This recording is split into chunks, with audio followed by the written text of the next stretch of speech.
소변 검사에서 단백질이 3개월 이상 나오는 상태를 저희가 만성 콩팥병이라고 하고요. 그래서 콩팥이 손상돼서 이렇게 콩팥 기능이 만성적으로 떨어지면은 노폐물이 몸에 쌓이고 체내 또 수분, 전해질, 또 산연기 조절을 하거든요. 그런 거에 대한 기능에 이상이 오고 호르몬이 생산 장애가 생겨서 비련이나 골질환 또는 고혈압이 생기게 됩니다.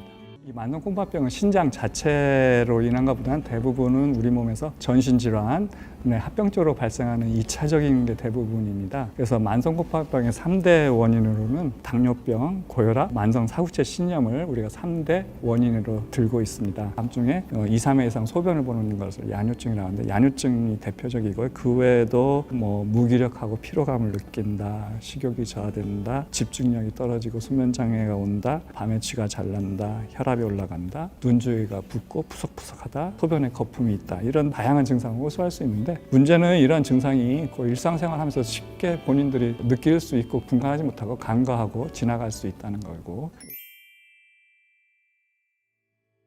만성 콩팥병은 저희가 5단계로 나눕니다. 콩팥 사후체 여과에 따라서 초기 1,4단계에서는 콩팥 질환의 진행을 지연시키는 것을 목적으로 해서 보존적 치료를 하고요. 여러 보조제들을 이용해서 체내에 칼륨이나 인성분이 흡수 안 되도록 배설시키게 하는 여러 가지 보조제들을 복용하게 됩니다. 식이요법을 통해서 수분, 전해질, 염분 이런 것들이 과도하게 몸 안에 쌓이는 걸 막는 식이요법을 하셔야 하고요. 그다음에 혈압을 적절하게 유지하는 것, 그다음에 또 합병증으로 빈혈이 생기게 되는데 이때 적절한 빈혈 호르몬이나 조혈 촉진제하고 철분제를 복용해주고, 그다음에 사구체 여과를 저희가 10 이하를 말기 신부전 상태라고 하는데 이때는 환자 본인의 콩팥 기능만으로는 일상생활과 생명 연장이 어려워서 콩팥 기능을 대신해 준다고 해서 신대처법을 하는데 대표적인 게 투석과 이식이 있습니다. 이거를 해줘야 하고요. 신장 이식이라는 거는 이제 생체 이식과 뇌사자로부터 신장 이식 두 가지가 있고요.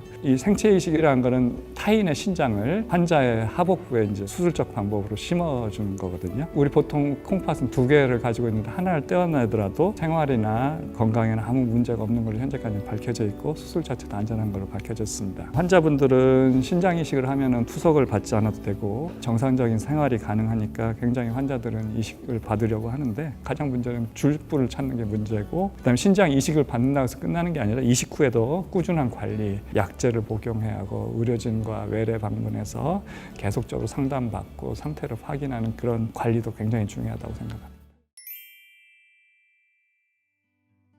평소에 체중 관리, 운동 관리, 식단 관리 중요하고요.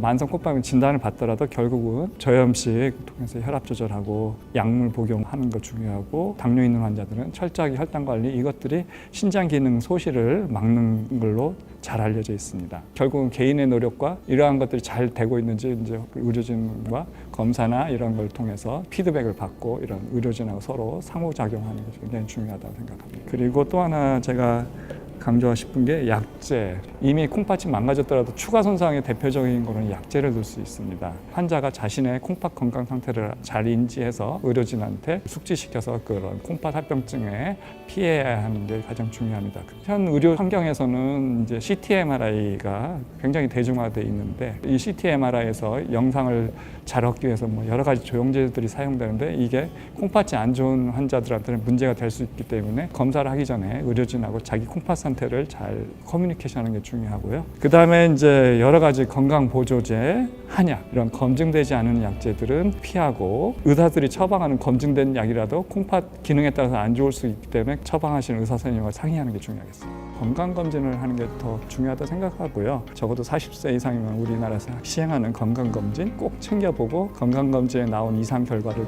주의 깊게 살펴보고 의료진과 상담하는 게 가장 추천드리고 관리를 받는 게 중요하다고 생각합니다.